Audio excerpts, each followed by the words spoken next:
Hello everyone, welcome back to my channel Sonal GS hub. Friends, आज हम UP police री exam को देखते हुए जीएस का एक प्रैक्टिस सेट करने जा रहे हैं। किसी भी एग्जाम्स को क्वालिफाई करने के लिए जो सबसे मेन इम्पोर्टेंट रोल प्ले करता है वो होता है आपका प्रैक्टिस सेट, क्योंकि प्रैक्टिस सेट के थ्रू ही हमको पता चलता है कि हमारी प्रिपरेशन का लेवल क्या है। तो फ्रेंड्स, आज से ही प्रैक्टिस सेट को अपने डेली रूटीन में ऐड करिए, क्योंकि ये एक प्रैक्टिस सेट ही है जो आपको सिलेक्शन की ओर ले जाएगा।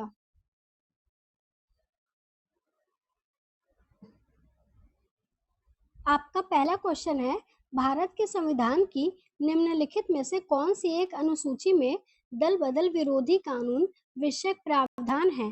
ऑप्शन ए दूसरी अनुसूची, ऑप्शन बी पांचवी अनुसूची, ऑप्शन सी आठवीं अनुसूची, ऑप्शन डी 10वीं अनुसूची। आपका करेक्ट आंसर हो जाएगा 10वीं अनुसूची दल बदल विरोधी कानून से संबंधित है। में क्या है कि जो भारतीय संघ के पदाधिकारी हैं उनको मिलने वाले भत्ते, वेतन और पेंशन के बारे में है दूसरी अनुसूची में। और पांचवी अनुसूची में क्या है, एससी और एसटी जो हैं उनके प्रशासन और नियंत्रण के बारे में है पांचवी अनुसूची में। आठवीं अनुसूची में क्या है, भाषाओं के बारे में उल्लेख किया गया है।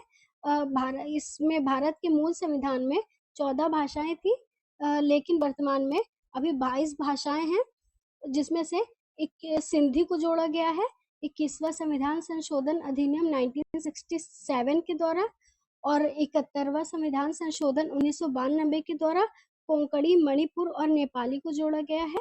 और थर्ड है 52वां संविधान संशोधन, जिसमें संथाली, डोगरी, मैथिली और बोडो को जोड़ा गया है। भारतीय संविधान की 10वीं अनुसूची में दल बदल विरोधी कानून आवश्यक प्रावधान है। यह अनुसूची 52वां संविधान संशोधन 1985 के द्वारा जोड़ी गई है। इस संशोधन का उद्देश्य दल बदल पर रोक लगाने के साथ साथ केंद्र और राज्यों में मंत्री परिषद के आकार को निर्धारित करना था। मतलब दल बदल किससे संबंधित है? 52वां संविधान संशोधन 1985 के द्वारा 10वीं अनुसूची में। इस त्योहार को पूर्व का महाकुंभ भी कहा जाता है। Option A hornbill festival, option B Ambubachi Mela, option C Bihu महोत्सव, ऑप्शन डी लाई हरोबा उत्सव। आंसर हो जाएगा ऑप्शन बी अंबुबाची मेला। अंबुबाची मेला असम में लगता है, और ये हॉर्नबिल फेस्टिवल नागालैंड का है, बिहू महोत्सव असम का है, और लाई हरोबा उत्सव कहाँ का है? ये मणिपुर का है। अंबुबाची मेला पूर्वी भारत के सबसे बड़े मेलों में से एक है।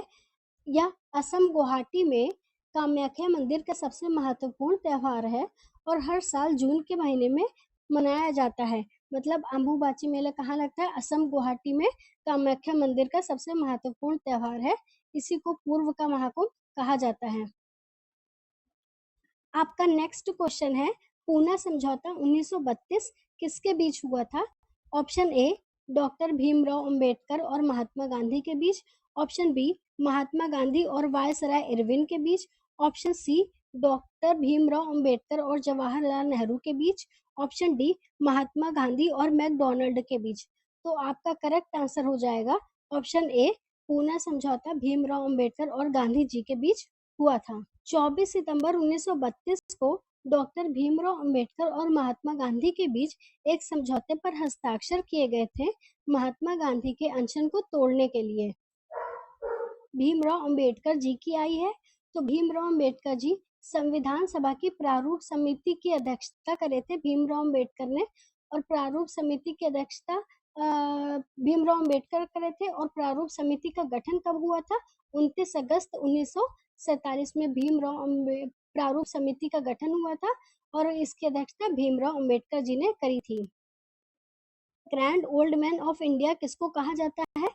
Option A Dadabhai Naoroji, option B Rajendra Prasad, option C Lal Bahadur Shastri, option D Vipin Chandra Pal. तो आपका करेक्ट आंसर हो जाएगा option A Dadabhai Naoroji. The grand old man of India Dadabhai Naoroji को कहा जाता है। अब आई है बात राजेंद्र प्रसाद की, तो राजेंद्र प्रसाद संविधान सभा के चुने हुए स्थायी अध्यक्ष थे। को भारत का grand old man of India और भारत के अनौपचारिक राजदूत के रूप में जाना जाता है। इन्होंने poverty and un British rule in India नामक पुस्तक लिखी है। दादा भाई नौरोजी 3 बार भारतीय राष्ट्रीय कांग्रेस के अध्यक्ष के रूप में चुने गए हैं। मतलब the grand old man of India किसको कहा जाता है? दादा भाई नौरोजी को कहा जाता है। और दादा भाई नौरोजी ने poverty and un British rule in India पुस्तक लिखी है। और दादा भाई नौरोजी 3 बार भारतीय राष्ट्रीय कांग्रेस के अध्यक्ष भी चुने गए हैं। ये 3 बात आपको याद रखनी है। ऋग्वेद में ऋषि विश्वामित्र और 2 नदियों के बीच संवाद के रूप में एक स्त्रोत है जिसे देवी के रूप में पूजा जाता था। यह नदियां कौन सी हैं? ऑप्शन ए अलकनंदा और भागीरथी, ऑप्शन बी रावी और चेनाब, और ऑप्शन सी गंगा और यमुना, ऑप्शन डी व्यास और सतलज। तो आपका करेक्ट आंसर हो जाएगा ऑप्शन डी व्यास और सतलज। और सतलज 2 नदियां हैं जिन्हें ऋग्वेद में देवी के रूप में जाना जाता है। देवप्रयाग का स्थान है जहां अलकनंदा और भागीरथी नदी का संगम होता है। ऋग्वेद की सबसे प्रमुख नदी सरस्वती है। भागीरथी और अलकनंदा नदी का संगम कहाँ पे होता है? देवप्रयाग में भागीरथी और अलकनंदा नदी का संगम होता है। और रावी नदी का उद्गम कहाँ से होता है? हिमाचल प्रदेश के कांगड़ा जिले से रावी नदी का उद्गम होता है। और चिनाब का उद्गम कहाँ से होता है? हिमाचल प्रदेश के लाहौल और स्पीति जिले से चिनाब नदी का उद्गम होता है। इतना आप लोग याद रखिएगा इसमें। निम्नलिखित में से कौन सी घटना 1919 से पहले घटित हुई थी? ऑप्शन ए गांधी इरविन समझौता, ऑप्शन बी चौरी चौरा कांड, ऑप्शन सी कांग्रेस का लाहौर अधिवेशन, ऑप्शन डी बंगाल का विभाजन। तो आपका करेक्ट आंसर हो जाएगा ऑप्शन डी बंगाल का विभाजन। ये 1905 में हुआ था और ये 1919 से पहले जो घटित हुई थी वो है बंगाल का विभाजन 1905 में। बंगाल का विभाजन 1905 में हुआ था। गांधी इरविन पैक्ट 5 मार्च 1931 में हुआ था। गांधी इरविन पैक्ट गांधी जी और इरविन के बीच हुआ था। चौरी चौरा कांड 4 फरवरी 1922 को कहाँ हुआ था? गोरखपुर में हुआ था, याद रखेगा। कांग्रेस का लाहौर अधिवेशन 29 दिसंबर 1929 को हुआ था। स्वतंत्रता मेरा जन्मसिद्ध अधिकार है और मैं इसे लेकर रहूंगा का नारा किसने दिया था? Option A Subhash Chandra Bose, option B Bal Gangadhar Tilak, option C Gopal Krishna Gokhale, option D Lala Lajpat Rai. तो स्वतंत्रता मेरा जन्मसिद्ध अधिकार है ये किसने कहा था? बाल गंगाधर तिलक ने कहा था कि स्वतंत्रता मेरा जन्मसिद्ध अधिकार है और मैं इसे लेकर रहूंगा। सुभाष चंद्र बोस ने क्या कहा था? तुम मुझे खून दो, मैं तुम्हें आजादी दूंगा। ये नारा सुभाष चंद्र बोस का था। लाला लाजपत राय का क्या नारा था? हार और असफलता कभी कभी जीत के आवश्यक कदम होते हैं। ये लाला लाजपत राय ने कहा था। भारत के संविधान के किन संशोधन द्वारा प्रस्तावना में समाजवाद, धर्म और धर्मनिरपेक्ष शब्द जोड़े गए हैं? ऑप्शन ए 52वां संविधान संशोधन अधिनियम 1985, ऑप्शन बी 61वां संविधान संशोधन अधिनियम 1989, ऑप्शन सी 44वां संविधान संशोधन अधिनियम 1978, ऑप्शन डी 42वां संविधान संशोधन अधिनियम 1976। तो प्रस्तावना में समाजवाद, पंथ निरपेक्ष और अखंडता शब्द कहाँ जोड़े गए हैं? 42वां संविधान संशोधन 1976 द्वारा। और प्रस्तावना में केवल एक बार संशोधन हुआ है इसी के द्वारा। संविधान संशोधन 1976 को लघु संविधान भी कहा जाता है। अब बताइए 52वां संविधान संशोधन अधिनियम 1985 में क्या है? ये दल बदल इसमें है, दल बदल कानून पर रोक लगाने के लिए 10वीं अनुसूची में है। 61वां संविधान संशोधन 1989 में क्या है? वोट देने की आयु 21 वर्ष से घटाकर 18 वर्ष करी गई है। इसमें 44वां संविधान संशोधन 1978 में क्या है? संपत्ति का अधिकार पहले 44वां संविधान संशोधन में था, अनुच्छेद 31 में था, लेकिन बाद में इसको संशोधित करके अनुच्छेद 300 का में रख दिया गया है और ये एक विधिक अधिकार के रूप में प्रेजेंट टाइम में रखा गया है। पहले जब ये 42वां संविधान संशोधन में था तो ये एक मौलिक अधिकार के रूप में था। नेक्स्ट क्वेश्चन, हीराकुंड बांध कहाँ पे है? ऑप्शन ए उड़ीसा में, ऑप्शन बी गुजरात में, ऑप्शन सी राजस्थान में, ऑप्शन डी उत्तर प्रदेश में। तो आपका करेक्ट आंसर हो जाएगा ऑप्शन ए, उड़ीसा में है। अब उड़ीसा में है, हीराकुंड बांध उड़ीसा महानदी पर बना है। यह दुनिया का सबसे लंबा बांध है। और अब बात आई है गुजरात की, तो गुजरात में कौन सा बांध है? सरदार सरोवर बांध है और ये नर्मदा नदी के तट पर है। राजस्थान में कौन सा बांध है? जवाहर सागर बांध है राजस्थान में। उत्तर प्रदेश में कौन सा बांध है? रामगंगा बांध है। ये जितने भी एक्सप्लेनेशंस हम लोग कर रहे हैं ये मोस्ट रिपीटेड क्वेश्चंस हैं जो बार बार एग्जाम्स में आते रहते हैं। निम्न में से कौन सा जलप्रपात मध्य प्रदेश में स्थित है? ऑप्शन ए धुआंधार जलप्रपात, ऑप्शन बी खंडहर जलप्रपात, ऑप्शन सी शिव समुद्रम जलप्रपात, ऑप्शन डी दूध सागर जलप्रपात। तो हमारा मध्य प्रदेश में कौन सा जलप्रपात है? धुआंधार जलप्रपात मध्य प्रदेश में है। और दूध सागर जलप्रपात कहाँ है? ये गोवा में है। और शिव समुद्रम जलप्रपात कर्नाटक में है। खंडहर जलप्रपात उड़ीसा में है। और धुआंधार जलप्रपात कहाँ पे है? मध्य प्रदेश में। केबुल लामजाओ दुनिया का एकमात्र तैरता हुआ राष्ट्रीय उद्यान है। यह कहाँ स्थित है? ऑप्शन ए मणिपुर में, ऑप्शन बी असम में, ऑप्शन सी नागालैंड में, ऑप्शन डी त्रिपुरा में स्थित है। तो आपका करेक्ट आंसर हो जाएगा केबुल लामजाओ जो राष्ट्रीय उद्यान है वो मणिपुर में स्थित है, लोकटक झील के पास। नेक्स्ट है असम। असम में कौन से नेशनल पार्क है? असम में आपके 3-4 नेशनल पार्क बता दे रहे हैं। काजीरंगा नेशनल पार्क असम में है, मानस असम में है, नामेरी असम में है, रायमोना असम में है और पटकाई राष्ट्रीय उद्यान भी असम में है। तो और नागालैंड में कौन सा नेशनल पार्क है? इटांकी नेशनल पार्क कहाँ पे है? नागालैंड में है। त्रिपुरा में कौन सा नेशनल पार्क है? Clouded leopard national park Tripura में है। याद रखिएगा ये सब आप लोग। एक बार फिर से रिपीट कर दे रहे हैं। मणिपुर में केबुल लामजाओ नेशनल पार्क है। असम में कौन सा नेशनल पार्क है? काजीरंगा है, मानस, पटकाई है, नामेरी और रायमोना राष्ट्रीय उद्यान असम में है। नागालैंड में इटांकी है और त्रिपुरा में कौन सा नेशनल पार्क है? Clouded leopard national park.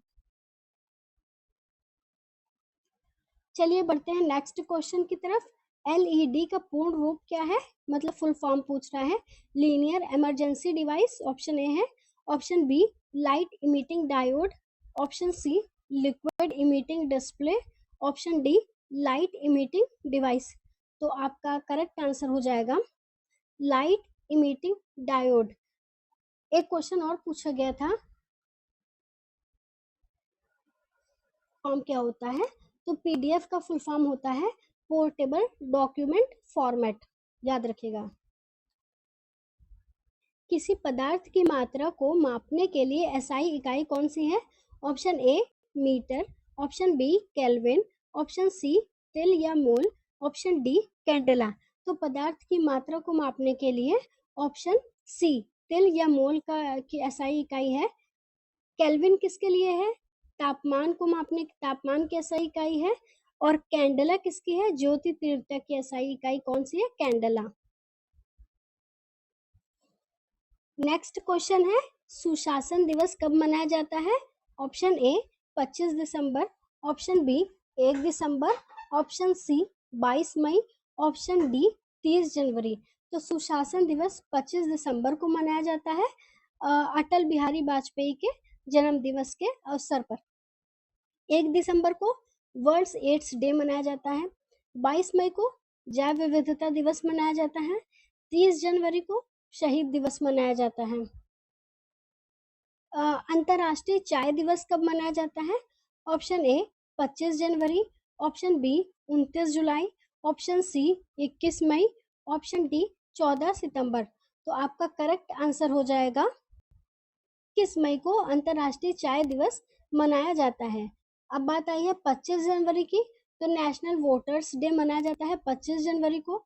29 जुलाई को बाघ दिवस मनाया जाता है, tigers day.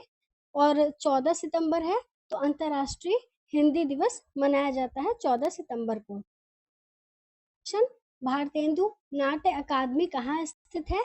Option A Lucknow में, ऑप्शन बी कानपुर में, ऑप्शन सी प्रयागराज में, ऑप्शन डी गोरखपुर में।